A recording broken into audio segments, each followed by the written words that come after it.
Hello' বন্ধুসকল, কি খবৰ? আজি মই মালপোৱাৰ এটা নতুন ৰেচিপি দিম বুলি ভাবিছোঁ। আৰু মই এয়া পিঠাগুড়ি লৈছোঁ আৰু এয়া গুড় সৰু সৰুকৈ কাটি লৈছোঁ যাতে পিঠাটো ধুনীয়াকৈ মিহলি হৈ যায়। আৰু এইটো মই বেকিং লৈছোঁ। আহকচোন কেনেকৈ বনাই চাওঁ। এতিয়া মই কাটি থোৱা গুড়খিনি ইয়াত দি দিছোঁ।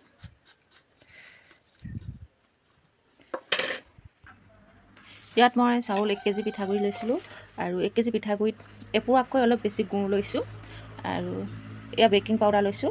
আৰু বেকিং পাউডাৰ নাথাকিলে চ'ডাও ব্যৱহাৰ কৰিব পৰা হয়। আৰু এইখিনি মই এতিয়া মিক্স কৰিম।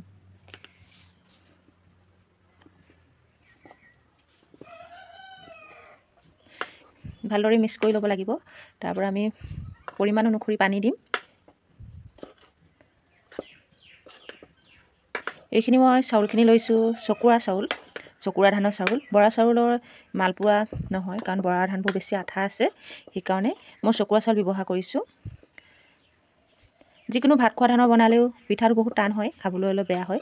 আৰু বৰা ধানো বহুত কোমল হয়, পিঠাটো ভালদৰে নবনে। সেইকাৰণে আপোনালোকে যদি বনাব বিচাৰে চকুৰা ধান ল'ব, চকুৰা ধানৰ চাউল ল'ব। বজাৰত বিচাৰিলে পাব। ই খাবলৈ বহুত কোমল হয় আৰু ধুনীয়া হয়।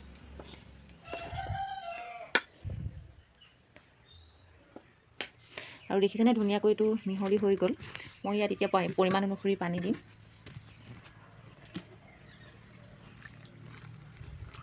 এইটো ঢেঁকীত খুন্দা পিঠাগুড়ি হয়, সেইকাৰণে পানীটো অলপ অলপ দিব লাগে। ঢেঁকীত খুন্দা পিঠাগুড়িয়ে বেছি পানী নোহোহে পটককৈ।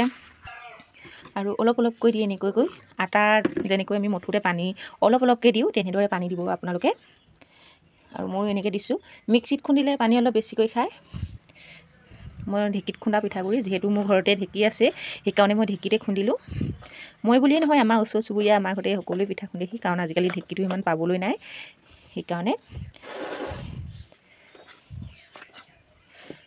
ময়ো ঢেঁকীতে খুন্দিলোঁ আৰু এনেকৈ অলপ অলপকৈ পানী দি সানিবলৈ চেষ্টা কৰিছোঁ। সকলোৱে খাই থাকে, বনাই থাকে, হ'লেও ভাবিলোঁ মই আজি এটা ভিডিঅ' বনাই দিওঁচোন মালপোৱালৈ। আপোনালোকে পুৰিলে কেনেধৰণে কি চাউলৰ পিঠাই পুৰে জনাবচোন।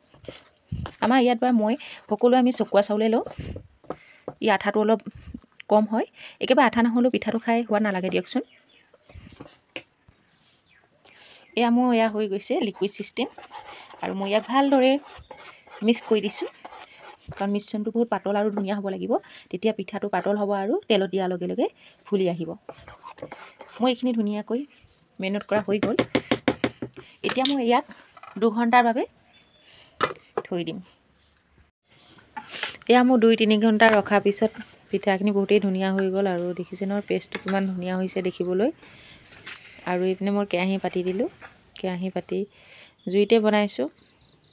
তেলটো গৰম হৈছে আৰু এনেকৈ পিঠাটো দি দিছোঁ হেতাখনে। কিমান ধুনীয়াকৈ সুন্দৰকৈ ফুলি আহিছে দেখিছেনে বাৰু। খাবলৈ বহুত টেষ্টি হয়।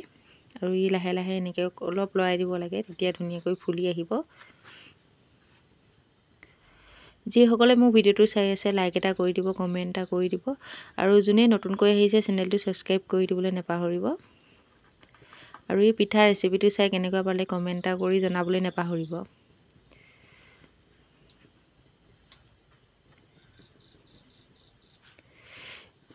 গুড়টো যদি কালাৰটো ধুনীয়া হয়, পিঠাটো দেখিবলৈ বেছি ধুনীয়া হয়। আৰু মোৰ পিঠাটো বেছি ধুনীয়া হৈছে দেখিবলৈ।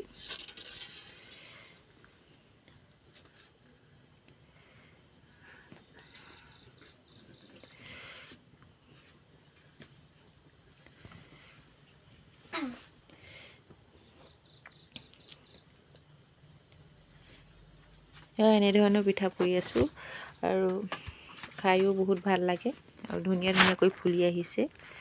চাহৰ লগত খাবলৈ খুবেই ভাল মৰ্ণিঙত। আজিলৈ ভিডিঅ'টো ইমানতে সামৰিছোঁ। আকৌ এটা নতুন ভিডিঅ' লৈ আপোনালোকৰ মাজলৈ পুনৰ আহিম। আজিলৈ বাই।